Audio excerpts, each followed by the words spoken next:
Attention, la réaction spoiler et les épisodes suivants des animés suivants. Et c'est parti pour la saison printemps 2015 et nom de Dieu, qu'est-ce que c'est que ce bordel? C'est la fin de ta vie sociale, mec. Non, je suis sûr qu'il y a moyen de faire le tri. Si t'as l'intention de tout regarder, je te préviens, je me casse. Non, reviens, il y a des trucs cool.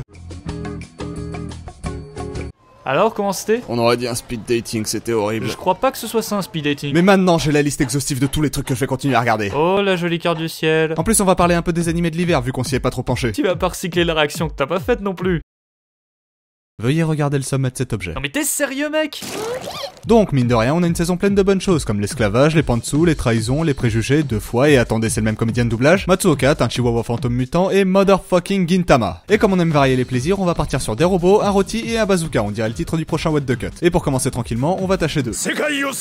Rien que ça. J'ai envie de mourir. Donc, Kekkai Sensen, la série qui commence dans un Néo-New York isolé, où vivent dans le chaos humains et créatures, avec en supplément une petite bande de... gens surpuissants et son leader qui écrase dans toute la ville malgré son charisme d'Angemon après 3 chimios testiculaires. Et donc bizarrement personne n'a rien à carrer quand il passe à la télé. Face à lui, une organisation secrète que rejoint notre héros surnommé Vulcano dans le milieu, mais c'est pas eux qui vont empêcher le studio Bone de se faire péter des trucs et l'animation avec des scènes d'action qui... Wouah, un briquet. Bref, un premier épisode peut-être un peu trop prometteur avec une mise en scène tellement ahurissante que j'ai limite peur de voir si le reste à suivre. D'ailleurs j'espère qu'ils vont développer un peu le héros parce que là... Il court, le furet du bois, mesdames, il court, le furet du bois joli. Il est passé par ici, il repassera par là.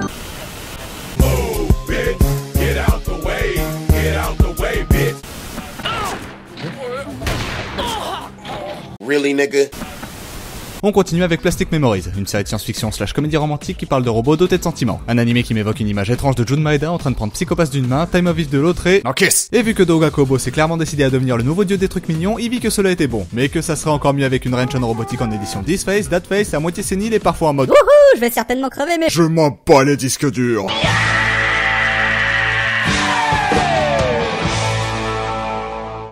Bon, blague à part, l'animé a l'air vraiment sympa, on a quelques plans inspirés et il y a un bon effort sur l'animation avec des mélanges efficaces de dessin et d'images de synthèse. Mais il y a quand même des points qu'il faudra éclaircir s'ils veulent que leur univers soit crédible. Et puis avouons-le, les dialogues sont parfois vachement cucu, et puis c'est super téléphoné quoi, et en plus c'est moche là, c'est suranimé comme pas possible, j'ai un avis critique putain. Enfoiré. Je vais défoncer les standards. Et oui, KyoAni revient dans le business, plus KyoAni que jamais avec Hibike Euphonium, un animé musical qui parle d'orchestre d'harmonie centré sur un groupe de lycéennes. On a la simplette, la talentueuse coincée, oui, et ah oui, Saphir, je me souviens parce que... Oh ouais, carrément. Ça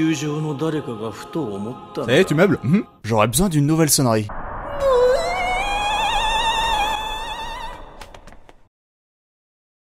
Cool. Non vraiment, la direction artistique de cette série est juste dingue, et même s'il y a eu un moment où l'image était plus surexposée qu'au paradis, j'adorerais voir l'anime maintenir cette qualité tout le long. Par contre, juste un truc, je propose que l'héroïne garde sa queue de cheval. Qui est pour? Qui est contre? Je démissionne. En hiver, on avait aussi eu la guerre des pay to win où les fans s'étripaient sur la cuvette des chiottes pour savoir laquelle de leur waifu avait eu la meilleure adaptation. Après, pour moi, la réponse était claire, donc j'annonce vainqueur Idolmaster saison 1. La série qui a réussi à me faire apprécier un animé d'idole grâce à ses 2 arguments de poids, le budget et le fric. Et enfin, après Kofuku Graffiti, l'animé que tu regrettais systématiquement de regarder le soir et qui présentait des filles qui ne font que manger de très bons plats avec une petite touche sensuelle, voici Food Wars, un animé où la bouffe te donne des orgasmes. Oui, même si le manga est excellent dans le sens où il correspond parfaitement à ce qu'on attendra d'un shonen sur la cuisine et que l'anime rend très bien ce côté surexagéré et dantesque à grand renfort de musique épique, va récupérer le public après l'avoir accueilli à coups de tentacules et l'avoir posé devant un duel avec de longs plans fixes bien gênants sur des gens à poil et... Ah oui, d'accord, c'est du bacon. Pardon ? Voilà, c'était la réaction du printemps, j'espère qu'elle vous aura plu, décidément il y a pas mal de trucs à voir cette saison, et pour s'y retrouver, j'ai mis tous les animés que j'ai décidé de continuer dans la description avec quelques avis dessus. Comme d'habitude, n'hésitez pas à laisser un pouce bleu, à partager la vidéo si elle vous a plu, et à donner vos animés de la saison dans les commentaires. Sur ce, à la prochaine pour la chronique cette fois-ci, faut que j'arrête de dire ça porte malheur, bref, bye.